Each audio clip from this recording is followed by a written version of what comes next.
Pasukan TNI Angkatan Laut akhirnya membongkar pagar laut sepanjang 30 km di Tangerang pada Sabtu 18 Januari pagi ini. Hal ini sesuai dengan arahan dan perintah langsung dari Presiden Prabowo Subianto kepada Kepala Staf Angkatan Laut Muhammad Ali.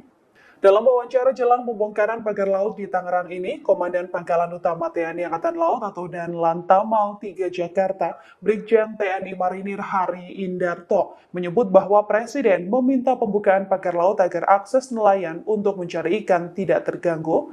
TNI Angkatan Laut juga dibantu oleh sejumlah warga dan nelayan untuk melakukan pembongkaran pagar laut ini.